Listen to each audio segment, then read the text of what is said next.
I know. All right, well then let's go. Hey, Andre. Hey, Tara. So today I don't have a little screen for us, so I guess we'll just jump straight in, but we'll let a few people join us. All right. How you doing? I'm doing well. Other than a little bit of laryngitis, I think I'm doing pretty well. I think you got a lot of bit of laryngitis. Maybe so. Okay, well, welcome to Mondays with Tara and Andre. Oh, I was just going to do a notification in the group, but whatever. Yeah. Let's see it in the reels. Hmm? Let's see it in the replays. Okay, cool. Yeah. So anyone who's new, we are live here every Monday at 11 a.m. Eastern. Every Monday. Wow. Every Monday. I think we have now like 77 videos in the group. It's amazing, right? It started off just as a way of remaining connected to close friends, and then it kind of grew and they invited friends, and now there's literally people from around the world, but it just kind of took off. Mm-hmm. Yeah, with a message of sharing love, and it's sharing. Yeah. Cool. Yeah. Well, I love doing this every week. Mhm. I'm hoping I think people get a lot out of it. So if there's any topics or anything you want us to talk about, please drop them in the chat. Yeah, that's important. You know, we're offering this, but maybe it's not what they're wanting. Maybe they want something else. Let us know. Mm-hmm. Okay. Well, not that you're going to get it, but just let us know. Well, we do talk about all kinds of topics around polyamory, open relationships. A lot of the stuff applies to, a lot of things apply even if you're not in a non-monogamous relationship, because, it's universal, so to speak. So for those who don't know us, I'm Tara Franco. I'm a relationship and awesomeness coach. And I'm Andre Turpin. I'm a sex-positive psychotherapist. And there's one calling us right now. Can I decline this? Yes. We should put them on. Yes. So today's topic is part 2 of the 10 secrets to avoid ghosting or being ghosted. Yeah. But before we jump in, did you know that it's like 12 days to Christmas Eve today? Is it? Yeah. No, I'm not observing. I don't follow. Yeah, I know you don't observe, but I mean, I'm not religious either, but I do like the idea of celebrating close friends and family and that sort of thing. And then this year, for gifts and things, I'm doing gifts of service. So, nice. Instead of spending money on new things, gifts of service. You're not a very good capitalist. I'm not a very good capitalist. We'll blame the economy on you. So you're doing gifts of service. Gifts of service, yeah. Do people know ahead of time that they're in this? That they're going to get a gift of service rather than an actual gift? Or anything, yeah. And they know that they're participating. I don't know if they know, but that's the way it's going to be this year. I'm actually pretty excited about it. Yeah, you have some ideas. Yeah, I do have some ideas. Yeah, and you have people on your list. For sure. Well, just, family and loved ones and that sort of thing. So yeah, I've got lots of people on my list. So we want to know from you, given that we talk about relationship things, what would be the perfect gift for your relationship this year? Yeah. So drop it in the comments. Yeah. Oh, do you have ideas what you would want? Well, why don't you go first? I wanted to put a notification in the group because I feel like I usually do that and more people join us. So while I'm doing. Yeah, I might be the worst example to ask what I'd want in my relationship because I feel that I have everything that I want. I have a loving, secure relationship with a good base. I feel that we communicate well. I don't know what more I could want. Maybe bring it to a higher level somehow. Yeah. But we do implement the things that we kind of preach, I guess we'd say. Maybe not to perfection. There are times, I guess, when our communications are not as fantastic as they could be. No, really? Yeah, but essentially, I think it's pretty good. Yeah. Yeah, I think I would like to be more intentional about quality time together, like finding fun things to do for dates and that sort of thing. So, we started doing that a bit, like within the last few weeks, and it was really awesome. So I'd like more of that. So, yeah. Okay, well, let's jump in. What's an act of service? What's on your option list? What would be an act of service that you'd want to offer or receive? Oh, like you mean for a family member or friend or lover or whatever, whoever it might be. Oh, like maybe planning a special outing or that sort of thing, a special date. If it's a loved one, like so if it's for you, I'd like to be more intentional about that and Interesting. Yeah, something fun for my niece and nephew. I mean, I did get them something small, but for them, I want them to have a little adventure in Toronto with me. So I think that would be cool. So it actually was their 16th birthday yesterday. So I said for the 16th birthday, they're going to get some sweet adventures. So nice, sweet. 16, yeah. Not quite ready for Oasis, but getting there. Definitely not ready for Oasis. You should tell people what Oasis is for those who don't know. Oasis is a social club in Ontario, in Toronto, that is sometimes frequented by weird, freaky people. Weird, freaky people. Yeah, nice. Yes. Okay, so ghosting, part two. So in part one last week, we talked about how to avoid ghosting people. And what it was. Yeah, but I thought it would be good to go over the term because some people maybe don't know the term. I mean, last week, one of our people said that they had to explain what ghosting was to someone and then told them that it was okay to let them be honest and let them know if they're not interested, only to be ghosted, which is kind of like, whoa. So ghosting. Yeah. So ghosting is basically, do you want to define it? Well, it's basically when you are having communications with somebody, a relationship or first date, texting, whatever it might be, and then suddenly it drops off, you vanish into space like you're a ghost. That's basically it. Yeah. Yeah. No explanation. That's the thing. No. And it can happen rather early. You could just be texting, having never met the person, but there's a rhythm, a frequency, I guess you could say an expectation in the texting going back and forth. I say something, you say something, I say something, you say something, there's banter, and then it just stops. No explanation. Really, the biggest part is that there's no explanation to it. It's just, you're gone, you're cut out. Yeah. You're canceled. But sometimes it can happen in a longer, like a relationship that's been ongoing and people just disappear. Something happens. Yeah. Somebody has a feeling, there's some kind of miscommunication. And rather than talking about it, communicating, it is seen as being somehow easier to just step away and then we create that ghost. Yes, exactly. So we want to ask in the chat. On the other side of that, though, reminds me also of what we mentioned earlier about breadcrumbing. Right?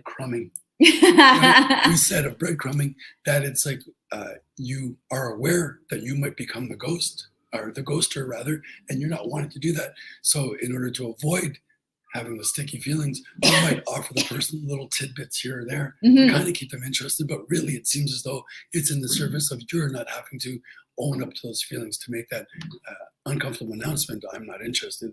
And it really sucks because then you are stringing them along. It's probably even worse than simply ghosting. And ghosting's not a good alternative to that either. No, I think sometimes people breadcrumb also to have a backup option. Similar to shelving, which we talked about last week. It's like they're maybe not 100% like super excited, interested, but maybe keeping the person along by sending them texts here and there. So better you than nobody. Maybe. That's tough. That's tough. So don't do that. Don't do that. Don't do that. So, but I'm curious in the chat if people want to comment. When is it ghosting? Like, because I know I was looking for the comment in one of the posts from Ashley saying that, I think sometimes people say, oh, it's ghosting, and you might have just gone on one date, you have no, you know what I mean? And nobody owes anybody anything, Sure.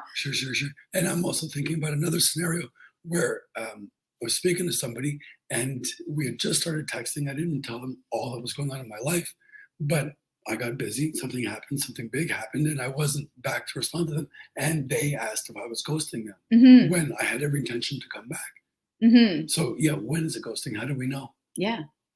Yeah. Well, we're going to talk about how to avoid ghosting today.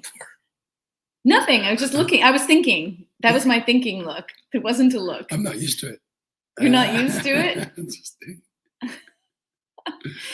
So, I mean, we say how to avoid being ghosted, but there's no really perfect way to avoid being ghosted.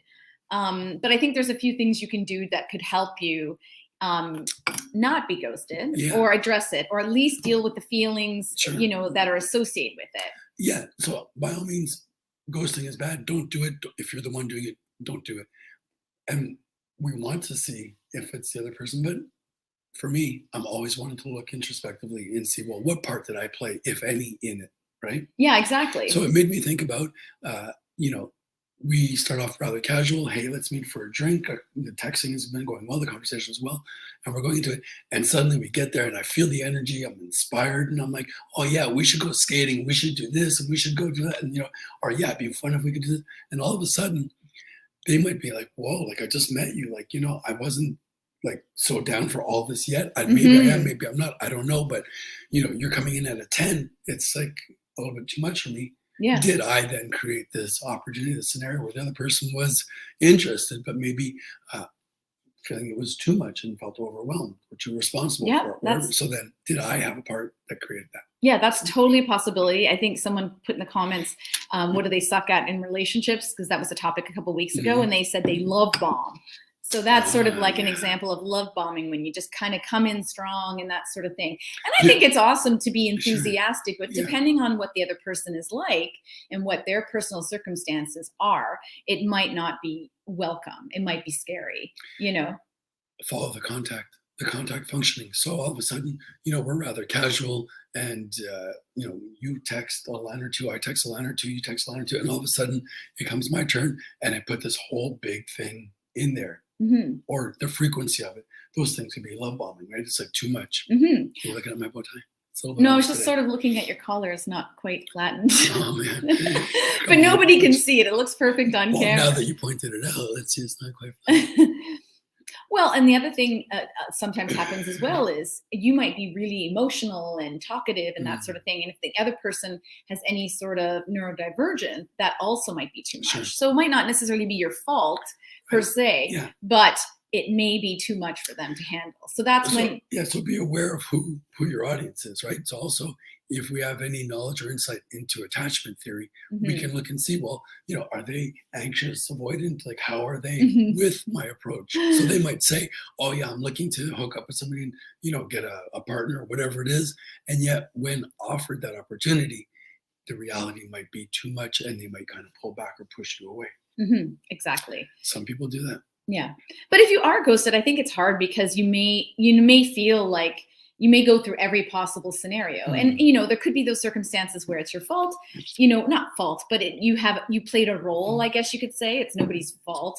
But, and I think, you go through this idea, you're like, oh, I had this idea that this is amazing or whatever. And, such chemistry. And then you're like, what did I do? Like, what did I say something wrong? Was it how I acted? Was it how I dressed? And it really can like mess with your head. Well, you don't have the answers, right? You're ghosted. So there's nothing there to fill in the blanks. So you'll automatically start trying to fill them in and get reasoning and understanding of it. Exactly. So avoiding ghosting, what can you do? So I think the first thing you can do, and maybe this could be uncomfortable for people, but it could be to be upfront and honest from the start. So that's number one. So how would you do that? Can you even do it on your profile? If you have like a dating profile, could you announce what it is you're wanting, not wanting, what you're looking for, not looking for? For sure. Yeah. So then maybe that would filter out people that maybe aren't looking for the same thing. Right. Sure. But you can tell somebody, sorry. No, I was just going to say, I noticed, I noticed on a popular dating site recently that they've changed their options, their announcements. And one of them now says, if you're looking for monogamy or other. Oh, okay. Which one's that? The yellow one. I think it was Hinge. Bumble? Bumble. Yeah. Oh, that's funny. Someone's telling a story there. We'll have to read that after. Yeah. But it's interesting that comes down now to announce it. So people might say, I'm male, I'm straight, I'm, looking for monogamy, I'm looking for a long-term partner, I'm looking for friends, whatever it is. So those announcements will help set the expectation. Yes. So that's part of the honesty, even before you get on to the first date. Yeah, because being in person, you might want to do it, but then feel like, well, I don't want to say this because maybe they don't know what that means, or I'm wanting them to like me, and I think that they might not be so onto that yet. So, but then it creates expectations or false expectations in the other person. So trying to offer as much data, as much information from the get-go as possible will put you both in better positions. Okay. Yeah. But also the other part you can do of being upfront and honest is tell people, like when you go on that first date or when you first start chatting, saying that honesty and communication you highly value those things. And then tell them that you will let them know if something is not working out for you, whether it be like, you know, more like that you're not going to continue on, but even if you don't like something about it, you know, and how honesty is important to you. Yeah. And ask that they do the same. Like, it might not prevent them from doing it, but I think it's always a good thing to start up front.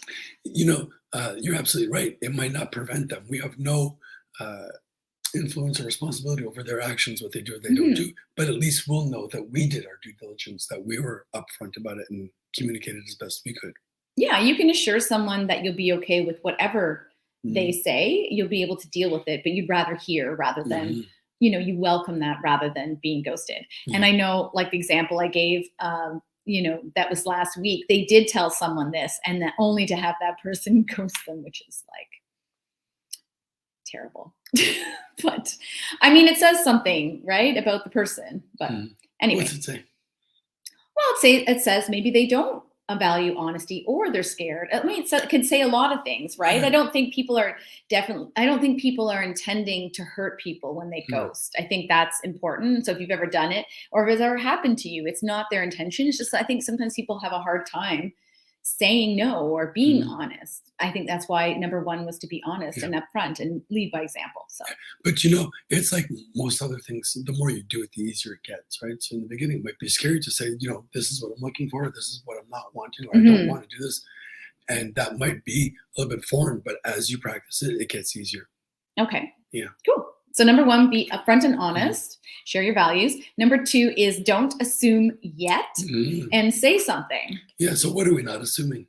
Well, we're not assuming that they're ghosting us. I think that's important, because sometimes time may pass, and you know, I've been there too. It's like you send a message, you get, like, if you haven't even met the person, or maybe you met them once, you're super excited, you know, you ready for the next thing, but you don't hear from them for several days. And it can be, you know, like, oh, wow, why am I not hearing from them? And when should I reach out again? Like the whole, I know you're very sensitive to double texting people, you know, not to double text. I mean, I don't care. I'm totally different than you on that respect. Well, you know, I think the reason why maybe I was influenced by it was an article that I had read quite a while ago that talked about the idea of love bombing and how we don't want to be, you know, overwhelming the other person, flooding them. So, you know, let them digest that. And you don't know, maybe they haven't seen the message yet, or maybe they did. They've got something else going on. I'm the type of person, often I'll read the message and like, oh yeah, I'll get back to that because I'm doing something else. And then I kind of fall by the wayside. The person's like, where are you? And I'm like, oh, I'm here. It's just, you know.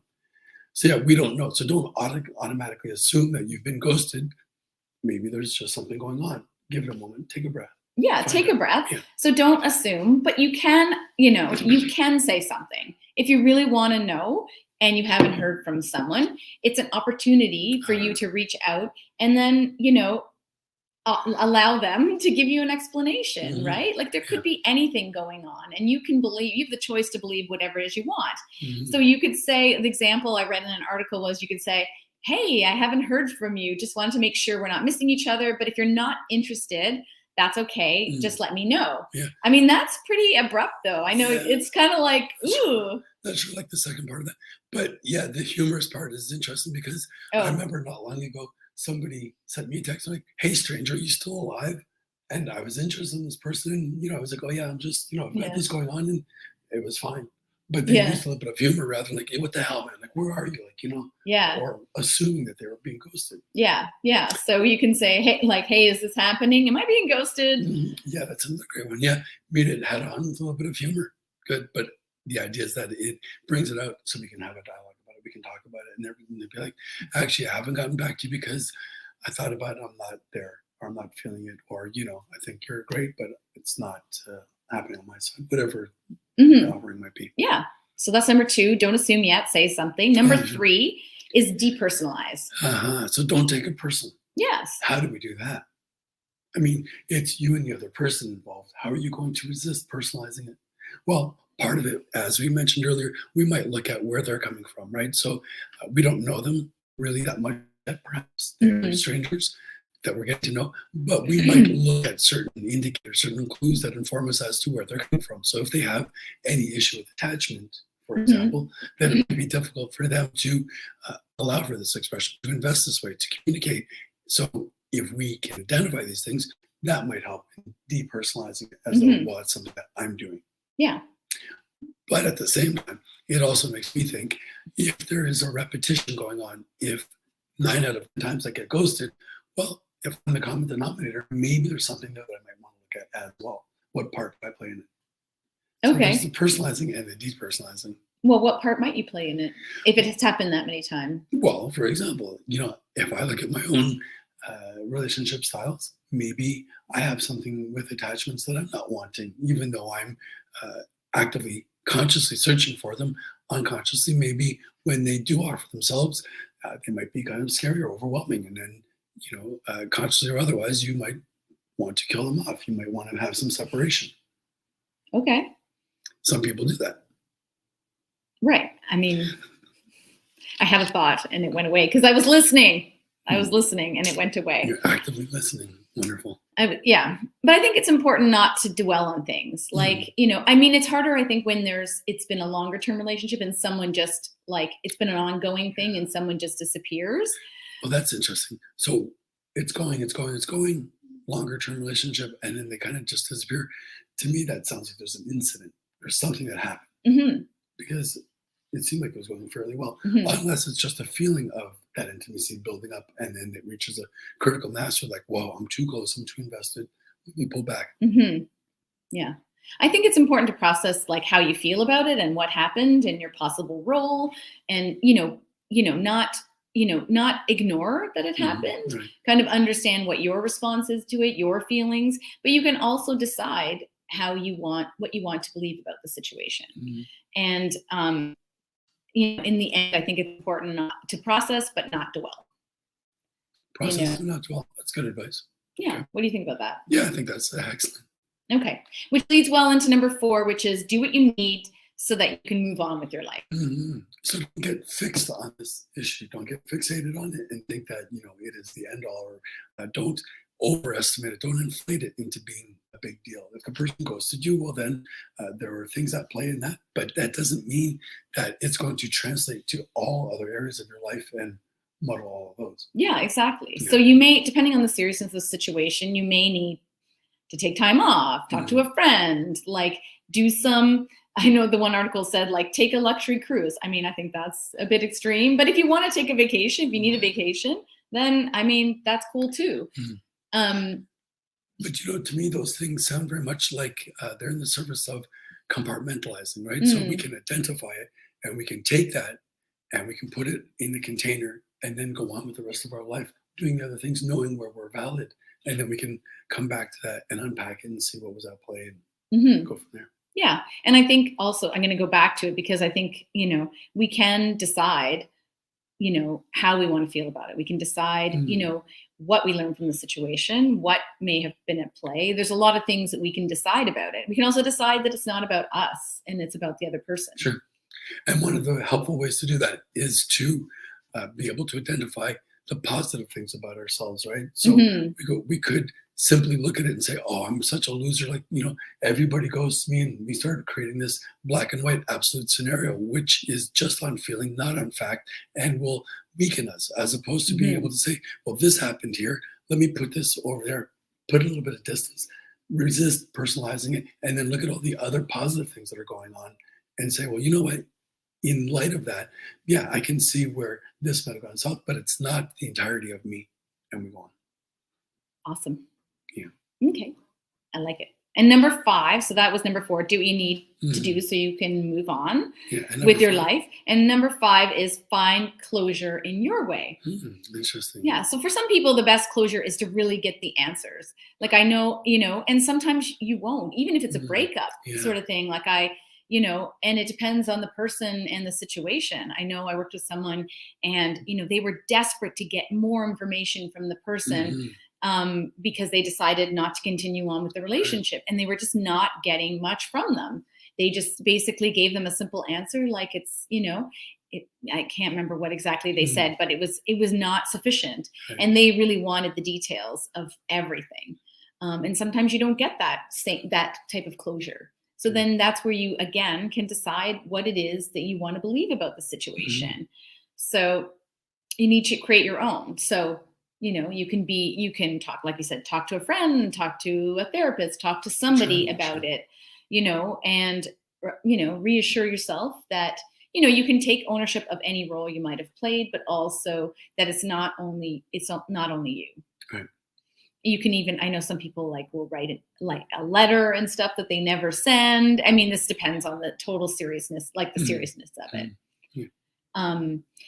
And there's you've probably seen these out there on the web, some ideas that might be helpful in order to get that closure to think about. Like what? What are some? I like this one. No response is a response. Right. Yeah. So, but that kind of in a way potentially could counter what we were saying before. So no response, I automatically assume that they are ghosting me, or do I say no? I just haven't heard from them and I don't know what's going on with them. So no response is no response. How would I integrate that? What would I? You can just integrate it. I wouldn't take it's like that they're ghosting me. No response is a response, in my view, would be something like that they're not available. You know what I mean? That there's something going on that makes them not available. And, and that's fine. Like, I don't want to be with someone that's not available, to respond to me, or, they might not be present. They might not be present. There might be some other things going on with their life. And so no response is a response is more of kind of like an acceptance moment, like accepting that, this person for whatever reason is not available to respond. And that's their response. Right. So that's kind of like the second one, right? Their idea that if they wanted to respond, they would. So if they're not responding, is that the kind of person you want to be with? Somebody who is emotionally absent or kind of vacant or pops in once in a while? Maybe that suits you fine. Maybe that's exactly what you're looking for. But you'd know by the contact, following the contact. Are they really invested, and then all of a sudden they're nothing and then they're back? What's going on there? Or are they just they're breadcrumbing you or shelving you? You know what I mean? There's days and days and days. And some people just aren't good at communication that way, or they don't enjoy it. Like some people just don't enjoy texting and that sort of thing. So that's a good thing to find out in advance, like how someone prefers to communicate and how often they like communicating, because some people just don't. Right. And then having that data would help us to not necessarily personalize it, right? I thought you love texting. Now I find out, no, you hate texting. That explains a lot of it. Yeah. Well, I have a friend that she only has texting set up on one of her devices. And so she doesn't respond. She's not very responsive. And I was taking it personally, like I'm not important and that, you know what I mean? As you might do. And then I only to find out, oh no, she doesn't have it on the device that she normally uses. And when she's doing work, she puts it aside so as to not be distracted and then forgets to check it. Right. And so it was like, oh, light bulb moment. Yeah, you know what I mean? You could have easily interpreted that they would have the same texting style, the same communication style that you do. So when they don't match up, you're thinking, wow, what's wrong with them? What's wrong with me? When in fact, we just speak in a different mode. Yeah, exactly. It's good to know. But that's through the gathering of data, the communication. Exactly. Okay, so the 5 things, just to recap, so be upfront and honest from the start. Yeah, definitely. Careful about overshares, but yeah, for the most part, be transparent. Let it be known what you're wanting and not wanting, and ask them the same. Yeah. Don't assume yet. Say something. Right. Depersonalize things. So if you do feel like you've been ghosted, depersonalizing it, allowing yourself to recognize it's happened, but not necessarily dwelling on it. Do what you need to so that you can move on. Number 4. Yeah, once it's actually been established that it's gone. Yeah. And number 5, find closure in your way, in a way that feels good for you. Yeah. Yeah. And that supports you moving on. I think that's an important thing. Yeah, closure can help that for sure. Yeah, because otherwise you have open-ended and you're still wondering what's going on, and part of your psychic economy might still be there. Exactly. Getting that closure ideally would help for that. Okay. And if anybody has any other secrets to avoid ghosting or being ghosted, please drop them in the chat. We wanted to share something with you. It's getting close to Christmas, so I know people's, for those who celebrate, our minds are turned to family and friends and loved ones and that sort of thing. But it's also I think for some people, it's a really hard time for that very reason, especially if things are going on in your relationship that are uncomfortable and that sort of thing. So we wanted to offer out to you, we have a special invitation to you for our relationship rescue call.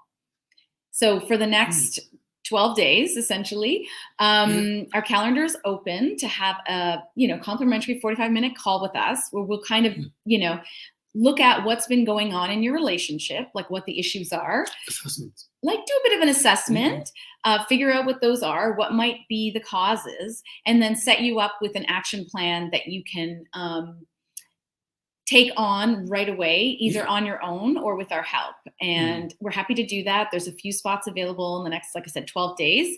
Relationship rescue call. We will put the link in the comments. And yeah, we want you to have a good holiday season. Yeah. Yeah. Make it happy. Make it happy. And that's it for today. Cool. Yeah. Ghosting. We probably should have done ghosting closer to Halloween. I don't know. It would have made more sense. Anyways, thanks everyone for joining us. Any comments welcome in the chat, and reach out and we'll get you set up for relationship rescue call. Bye.